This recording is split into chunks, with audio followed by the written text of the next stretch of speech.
SpaceX, Elon Musk, and Mars. We thought it was just about the Lunar Mission for now, but now SpaceX's board approved a compensation plan for Elon Musk that ties his pay directly to colonization of Mars and building data centers in outer space. So here is what we know so far. The details surfaced last week after Reuters reviewed SpaceX's confidential registration statement filed with the Securities and Exchange Commission, making it one of the first concrete looks inside the company's financials ahead of the public offering. And this is what was discovered. Well, the pay package will reportedly award Musk 200 million super voting restricted shares if the company hits a market valuation milestone, with the most ambitious target going even further. However, to unlock the full award, SpaceX would need to reach a $7.5 trillion valuation and help establish a permanent human settlement on Mars with at least 1 million residents. And additional incentives are tied to developing space-based computing infrastructure capable of delivering at least 100 terawatts of processing power. So why is this important? Well, it's because long before SpaceX filed anything with the SEC, Elon Musk had already spent years framing the Mars colonization as an insurance policy against human extinction. It traces back to 2001 or even before 2001 when Musk first began researching Mars missions independently before SpaceX even existed. By 2002, he had founded a company with Mars as the stated long-term goal. However, later, a 2017 presentation at the International Astronautical Congress, Musk outlined the specific vision that still underpins SpaceX's architecture today. He described a self-sustaining city on Mars, requiring roughly 1 million people to become viable, the same number now written into his compensation package. Surprise, surprise.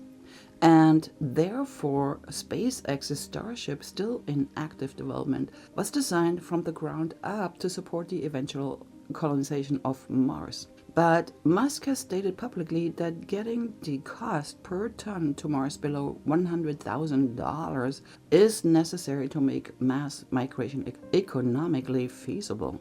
Since then, everything from Starship payload capacity to its full reusable target flows from that single constraint. One can say that Musk's latest compensation package has put a formal valuation on Mars for the very first time. And now SpaceX is targeting an IPO around June 28, which is, by the way, Elon Musk's birthday, at the valuation of approximately $1.75 trillion.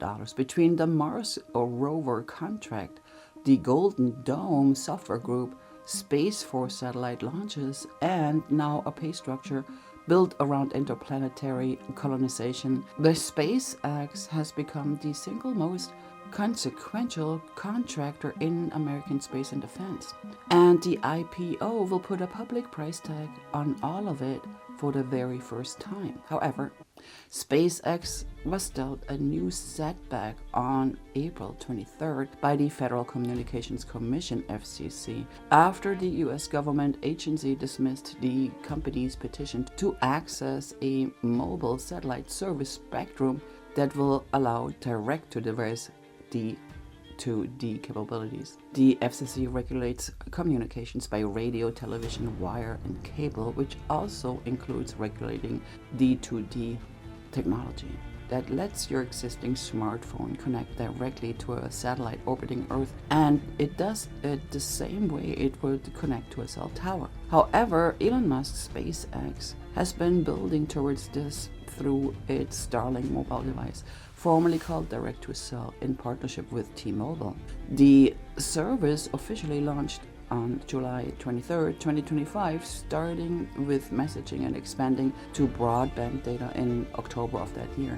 And it's worth noting that SpaceX is not the only one in the race. AT&T and Verizon have their own satellite texting deals with AST Space Mobile, while Verizon separately offers free satellite texting through Skylo on newer phones. The regulatory foundation of all of this dates back to March 14th, 2024, when the FCC adopted the world's first framework for what it called supplemental coverage from space, allowing satellite operators to lease spectrum from terrestrial carriers and fill gaps in the coverage.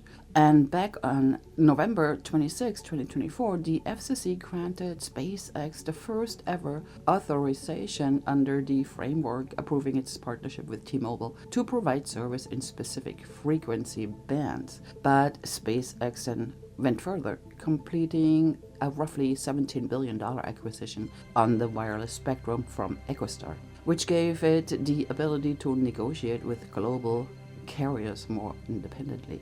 However, this recent ruling by the FCC blocked SpaceX from going further, protecting incumbent spectrum holders like Globalstar and Iridium. But the market momentum is already in motion. SpaceX is targeting peak speeds of 150 Mbps or megabits per second per user for its next generation direct-to-cell service, compared to roughly 4 megabits per second per user today, which would bring satellite connectivity close to standard carrier performance. With a reported IPO targeting $1.75 trillion in valuation on the horizon, each spectrum-fied carrier deal and regulatory win or loss now carries weight beyond just connectivity.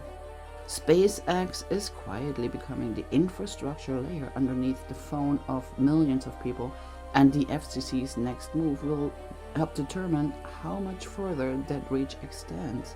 So today's question is, going back to Elon Musk's compensation package and knowing Elon Musk, do you believe he is the one creating these crazy goals in order to receive his pay package?